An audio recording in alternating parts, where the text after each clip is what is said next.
Bruins Beat is brought to you by Prizepicks and the Gametime app. And welcome into the Bruins Beat, presented by Prizepicks. Go use that promo code CLNS to get $50 back when you play just $5. No better time to do that than with the big game this Sunday, and presented by Gametime. Go use that promo code CLNS to get $20 off that first purchase. Terms apply. I'm Evan Marinofsky. That's Scott McLaughlin. Scott, what is up? Not much. Thanks for having me, Evan. What's going on with you? Nothing much. I'm good. It's an exciting time. BU's in the Beanpot. BU is in the Beanpot final this Monday. You pumped? Are you nervous? I see the hat. Yeah, I'm mostly excited. Like, I mean, these BUBC games are just great in general. Just as a fan of hockey, like even taking the BU aspect out of it for me, just as a fan, it's like there's just so much talent out there. It's just about the best that you can get at the college level, and then you put it in the Beanpot final with sold out garden, that atmosphere, all the students up in the balcony. Like it should be great. That Harvard Northeastern game before it is going to have like 10 people in the stands. Yeah, like... that might be. Northeastern's fans are awesome. They show up for a lot, but yeah, I'm wondering if even they might not be thrilled about that one. Yeah, I don't think many people are going to be showing up for that first game. But in terms of the Bruins, in terms of where they're at, it's funny. So I'm sitting in this. I have an office chair that I sit in, and I don't know what it is in the winter. I don't know what it is, but it deflates as I sit in it. Like slowly, it'll just kind of be like just moving down, and it is so annoying because I always have to adjust it. Do you need to lose weight, Evan? I think that's what it is. I think I'm becoming a fat boy. I got. You know what I gotta get on? I gotta get on that Chick-fil-A diet.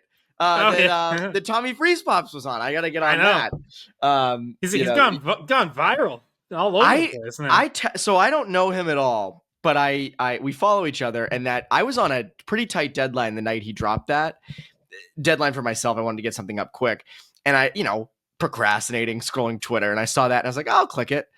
I genuinely, Scott, I didn't put it down. Like it was, he wrote it so well, and I messaged him that it was so well written.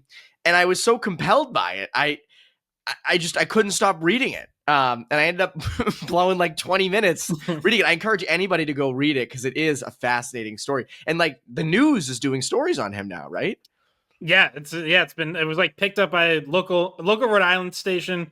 Providence station did a feature on it, and then it kind of got picked up from there from like a bunch of other, I don't know if it was like NBC affiliates or Sinclair affiliates, but he's all over the place now. But you're right, it's an awesome story. It was well written. I remember the night he dropped it, I think the Bruins were playing, and I had thought I was gonna read it in it was a road game, so I wasn't at the Garden, and I thought I was gonna read in the 10 minutes before puck drop, and it is a long story, so I was like, I'm gonna have to get back to this at intermission. Well, it's a long story. It's fascinating. He lost over 100 pounds eating Chick-fil-A Southwest salads 2 or 3 times a day. And it's a fascinating story. I don't know how Chick-fil-A hasn't sponsored him yet or, hooked it up. I would think that they would. Chick-fil-A is pretty generous with that stuff. So I would hope they do. But yeah, fascinating story. And maybe with the way my chair is reacting to my ass, maybe I should get on the Chick-fil-A Southwest salad. Don Sweeney spoke before or at the top of the second period in Wednesday night's game. And I'll read you what he said. You actually tweeted this out on the Bruins approach to the deadline. He said, well, that's all he said. You just said, well. Yeah. Well, it's been a little unique for us this year, getting out of the gate not as fast as we would like. We're in the middle of things. It's a tough exercise to sort of play both sides of the street, but that's almost every year what a general manager is required to do and test what's out there, what's available, how you can improve, hopefully. We have some areas we would like to, but we have to keep an eye. We've missed Hampus Lindholm all year, at least the last 40 games, and it's affected our group, but everybody goes through injuries. You got to battle through it, got to find a way while I'm out there trying to improve our club. If we have more injuries or we don't do the job between now and the deadline, we may have to take a different path. I've said all along, I think the retool is the right move, but I'll believe it when I see it. This doesn't give me a lot of faith in thinking they're going to do that. To me, what I got out of that answer was getting Lindholm back, didn't start out great, but they clearly put a lot of money into this roster. I felt off that answer they're leaning towards buying. What did you think? So I had a little bit of a different take. I guess the way I would view it is I think Don Sweeney is still like hoping for some sort of miracle, like for this team to just dominate for a few games, beat Vegas on Saturday and then come out of Four Nations and like reel off 3, 4, 5 wins in a row and like give him some sort of reason to believe in this team and be like, okay, maybe we can like add a little something or do something small, because I don't think what I definitely don't think you're going to see is trading first round pick for a rental. Like that should be completely off the table no matter what happens. But I also think that both Sweeney and Neely have acknowledged the reality that the retool option is the path that they might have to choose. And I think that, you can hold out and hope for that miracle and hope for that run that gives you something to believe in. But Don Sweeney sees the reality that all of us see, which is that every time they start to build momentum, they throw it away. Like, just take last night, Wednesday night, for example, where you start slow, second night of a back-to-back, but you grind through and you have a lead going to the third period. You have a chance for a third straight win. They'd all be big ones. Like, you'd feel good about things. That'd be a nice feather in the Bruins' cap to win that game on the road against a fellow bubble team, make it 3 straight back-to-back, all that. And they choke it away because their special teams have been awful all year and were awful again in that third period.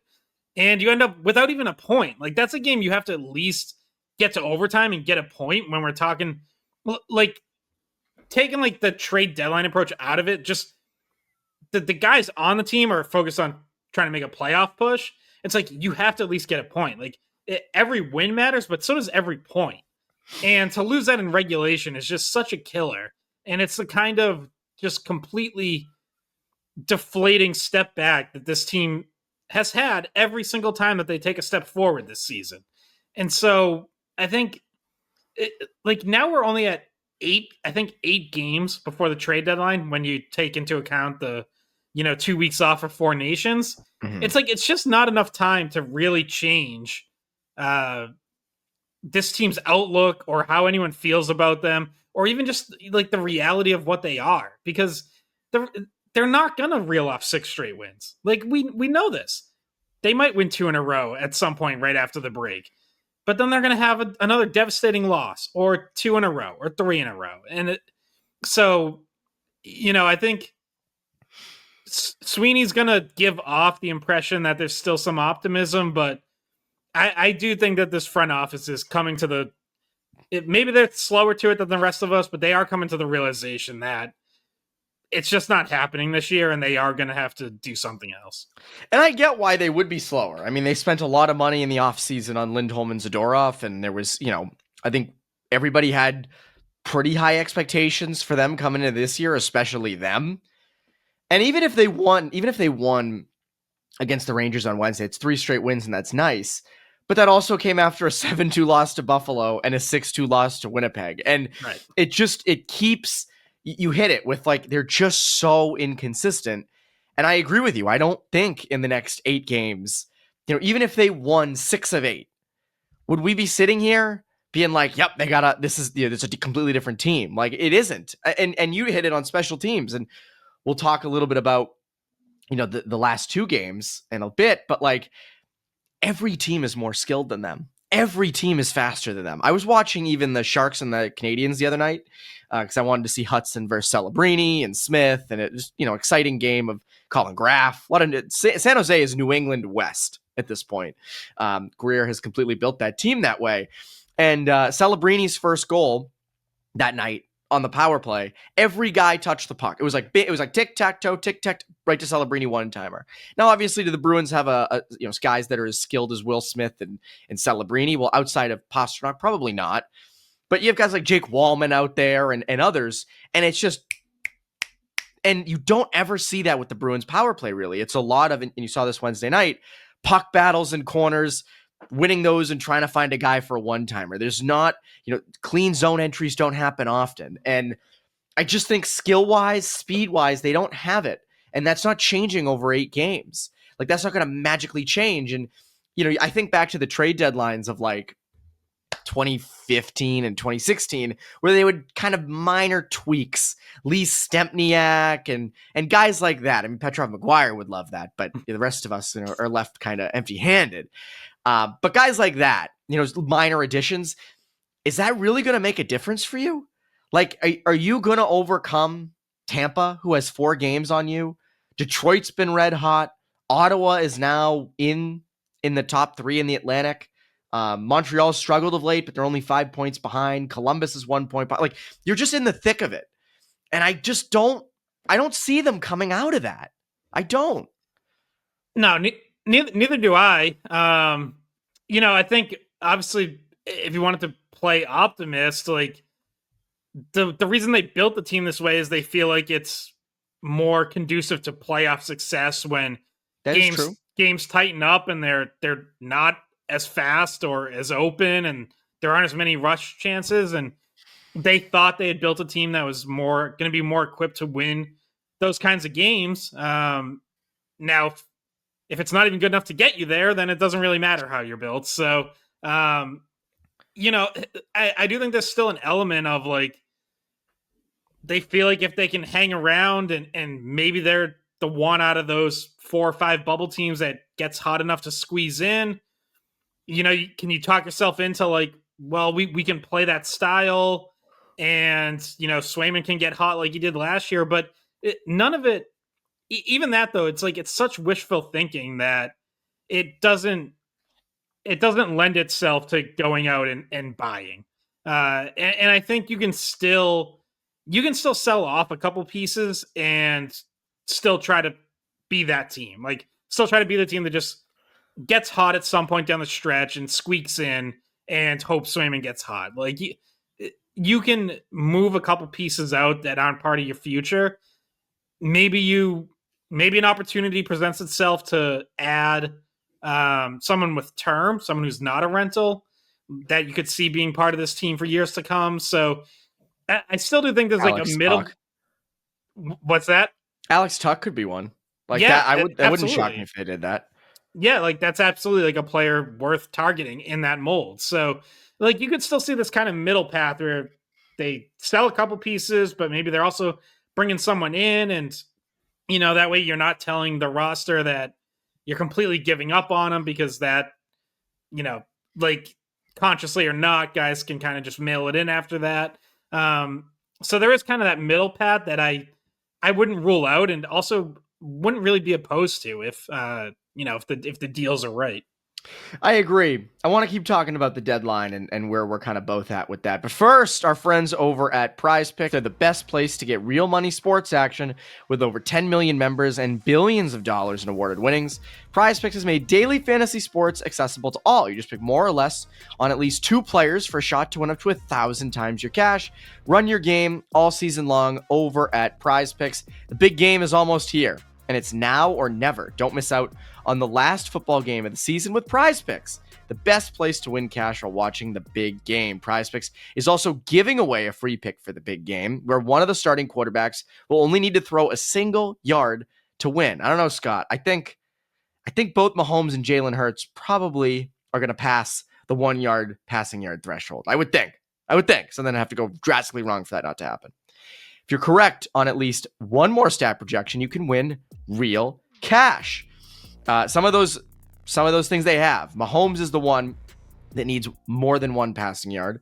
Will Saquon Barkley rush for more than 112.5 yards? Will Jalen Hurts pass for more than 215.5 yards? They have a ton. They have a lot. Hockey-wise, you want to go with the Bruins? Pasternak's red hot. I've said this for a couple weeks. Pasternak would be my pick on Prizepicks. So download the app today and use code CLNS to get $50 instantly after you play your first $5 lineup. Again, download the app and use code CLNS to get $50 instantly after you play your first $5 lineup. Prizepicks, run your game. Run your game. Deadline-wise, I think it's interesting because, like, Tuck you could have for a while, and I think people, you don't have a lot of wing depth going forward after David Pastrnak. So that makes sense. Big body, like that's a Bruin. Ryan Leonard also, Bruin. Please go get Ryan Leonard. Please go get Ryan Leonard. Yeah, I don't know that the Capitals are going to be moving him. I don't think the Capitals would move him for anything ever. But you don't want to sacrifice your future at this deadline either. So if you just sit on your hands and do nothing, and you don't move Frederic or you don't move anybody off the roster, and you just go with kind of what you just mentioned, because you're right. They thought they built a team that would be better for the playoffs, and they are in the run. They're in the mix. It's not like they're like, a lottery team. They're in the mix. If they stick with that, though, and don't make any moves or go and just add, a third line type player where you're giving up like a third or even a second round pick for, you're hurting your future, because a guy like Trent Frederic should get you a pick or two at the deadline. And I'm in agree. I think we're in agreement on this. I think you can trade Frederic for picks and bring up a Georgi Merkulov and potentially even get more production from that. So I don't want them to not make moves and hurt their future just to try to be the Panthers 2 years ago and sneak in and just, Swayman can get hot and we can be really physical. We got Zadorov now. And I agree, you want to see this roster in the playoffs. I think some Bruins fans probably wouldn't want to see this roster in the playoffs after what they've done this year, but I think the front office probably does. But I don't want to sacrifice my future, because I think it is clear that depth-wise and young prospects-wise, this team is lacking. Yeah, definitely. I feel like there's like two things that would be pretty inexcusable at this deadline. And one would be, as I mentioned earlier, like trading a premium asset, a first round pick or one of your top prospects for a rental. Like that should just be completely off the table.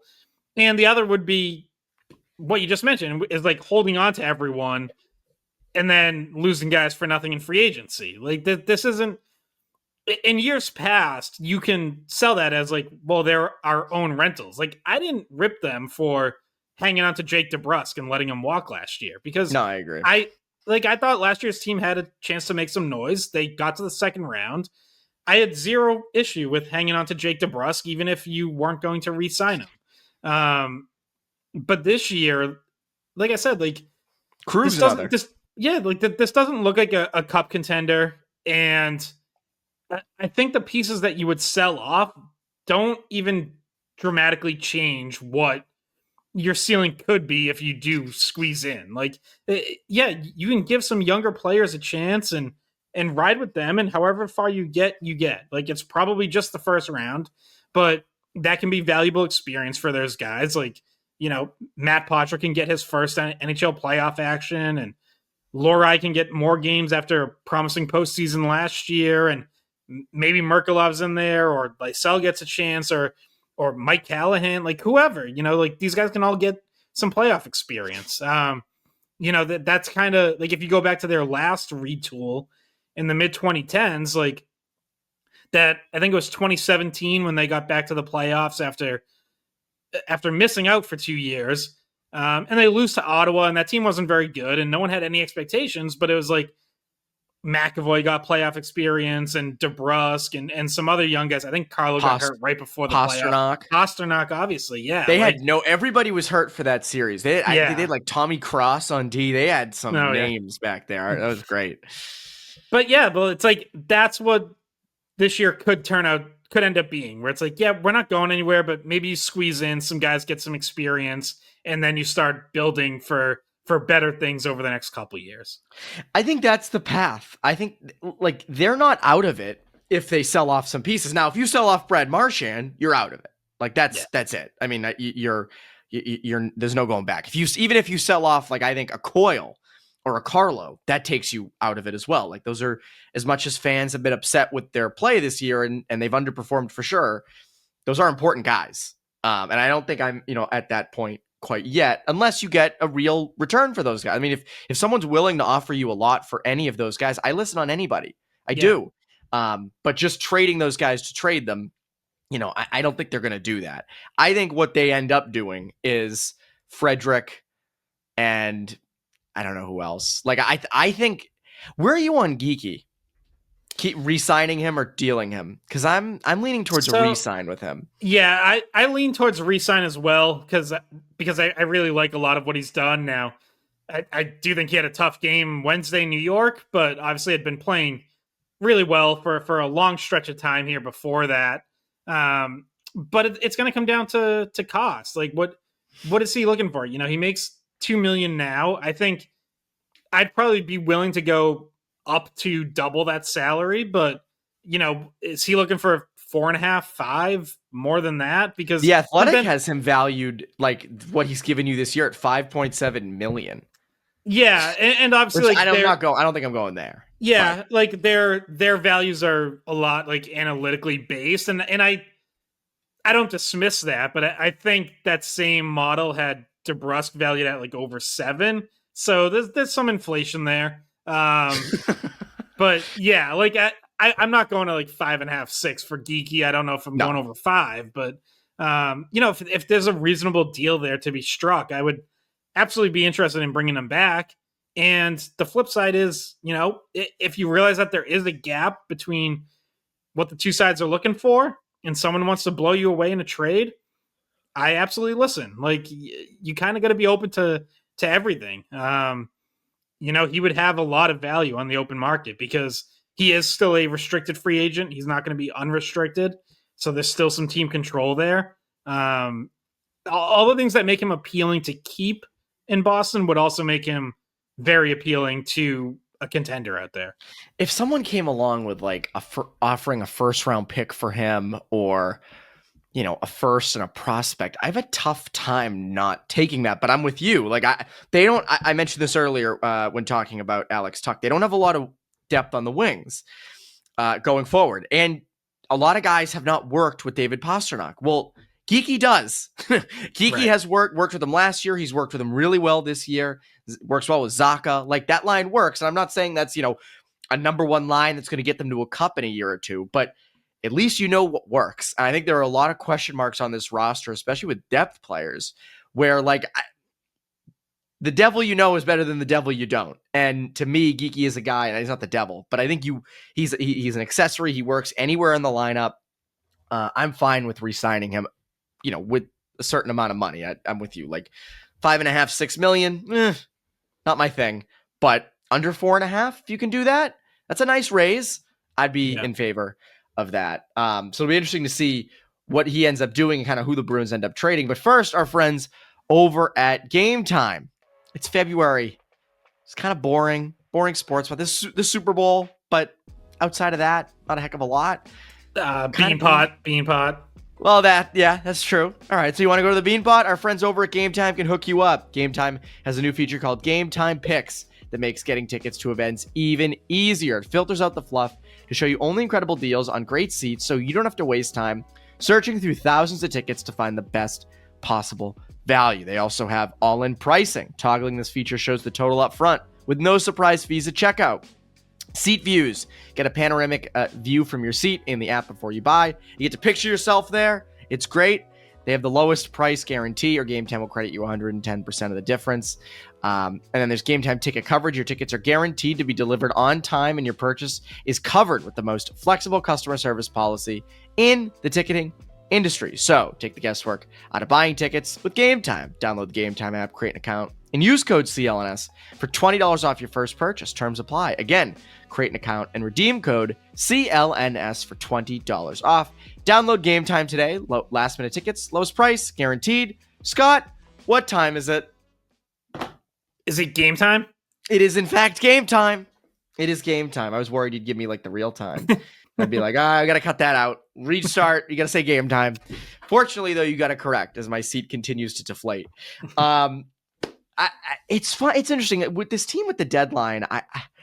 They're not usually sellers. They haven't been sellers for a very long time. They haven't had a retool in a very long time, although it feels like it was just yesterday. I do wonder how much they do. Like, how much is Don Sweeney willing to do? And I keep going back to, they spent all this money in the offseason. They just re-signed their number one goalie for a ton of money. They're not going to rebuild. That is off the table, I think. I don't even think they're going to do a huge quote unquote retool at this deadline. I think it's kind of along the lines what we talked about, a minor move here or there. I would love to see them get back into the second round.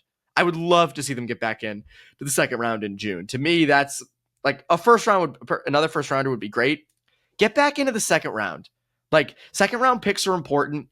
They've hit on some in previous years. We'll get to Poitras in a second. Low Rye, like, they're pretty good at those. What do you think they end up doing though? Yeah, I'm kind of with you where, like, I think ultimately it's going to be something a little smaller. Like, I think fans won't like it. I think trading away Trent Frederick is an obvious one. Like, that they haven't gotten a deal done yet. There had been some kind of like some whispers, rumors earlier in the season that they weren't really close on an extension or were barely even talking. If he's not part of your future, like, trade him, get what you can. That's probably your second round pick right there. Yes.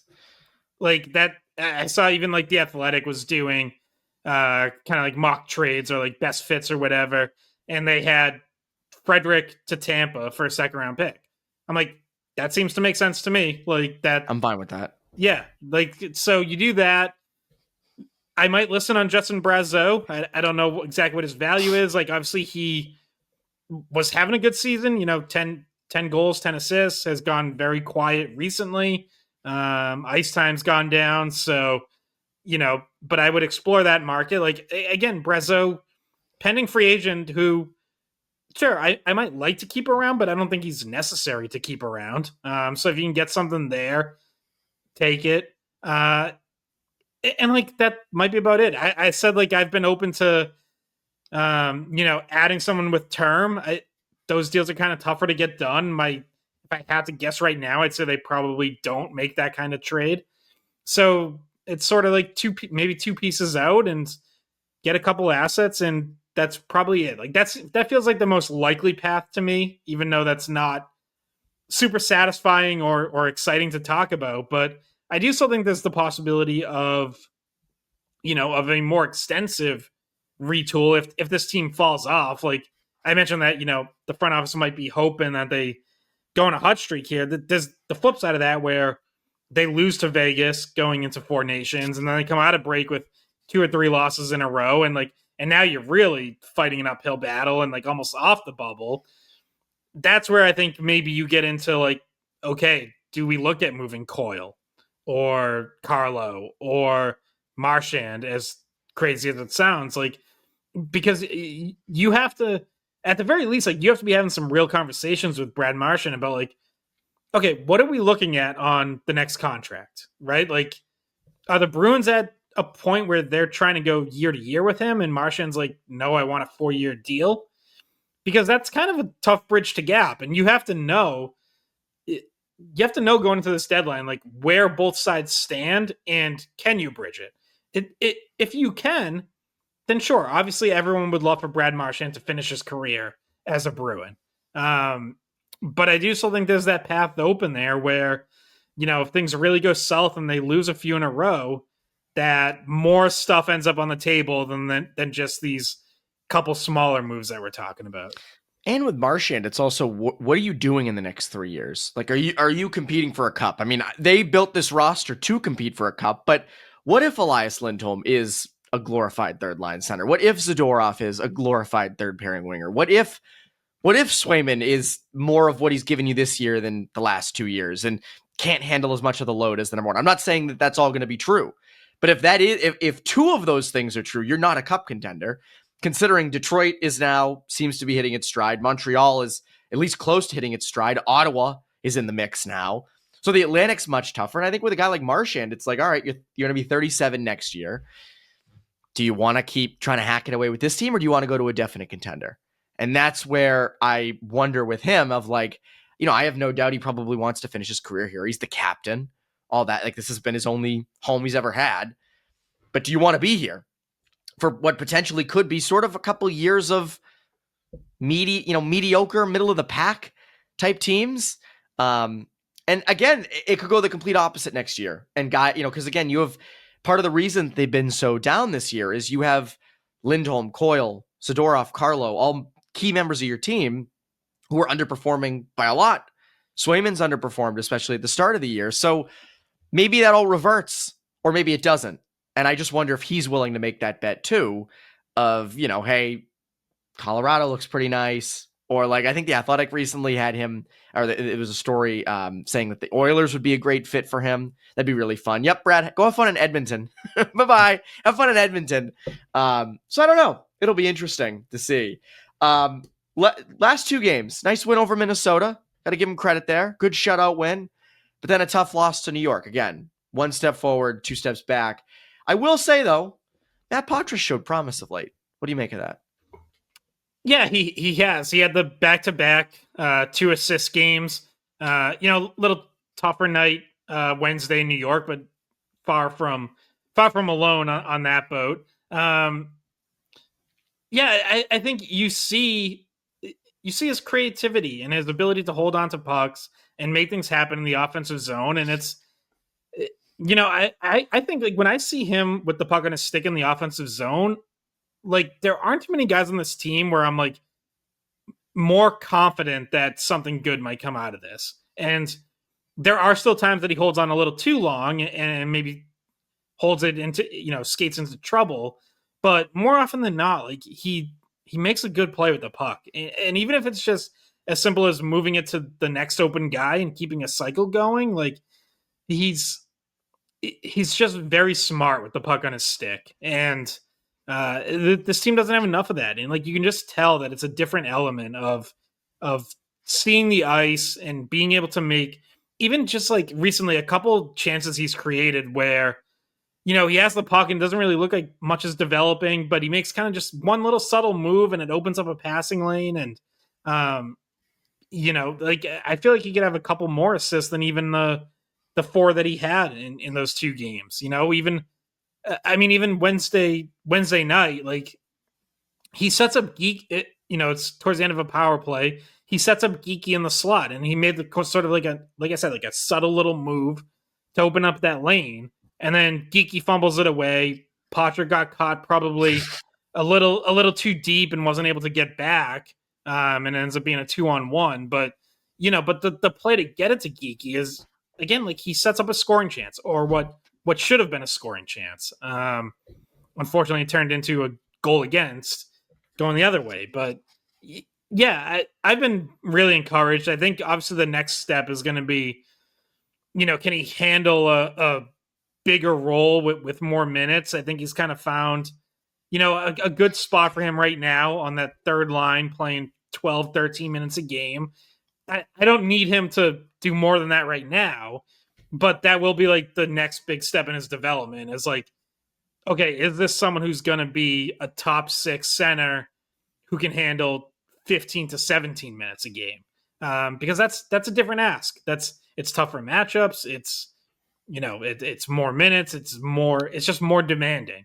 So, I know he's had these promising shifts with David Pastrnak right after, usually they put them out right after a penalty kill.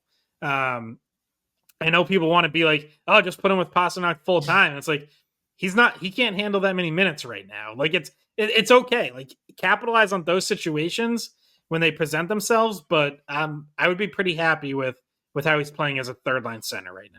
I was gonna say, take what you can get. He's a playmaker.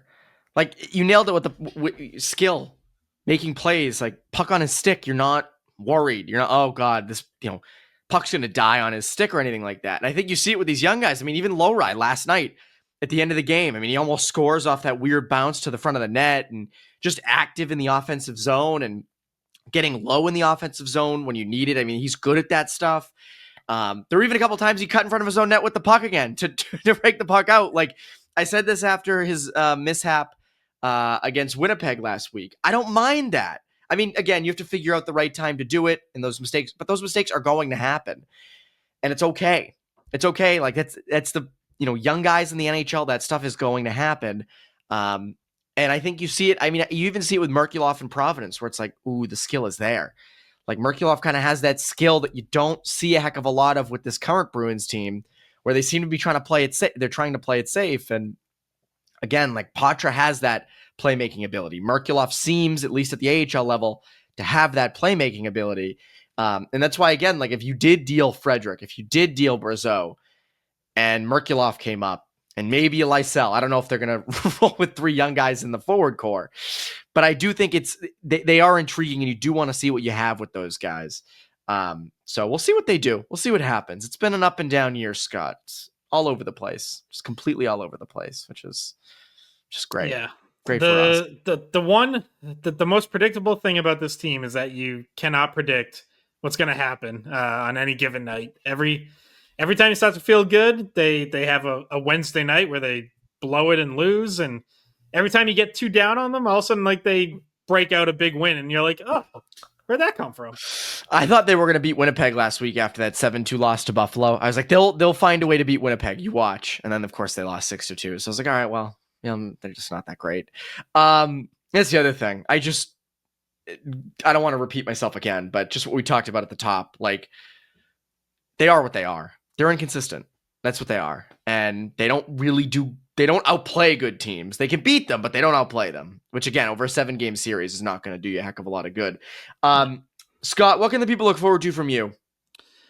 Well, we got skate pods going 3 times a week. We have Sunday skate coming back a week from Sunday. So Sunday after the Super Bowl, we are back on WEEI. Myself, Bridget Prue, Andrew Raycroft.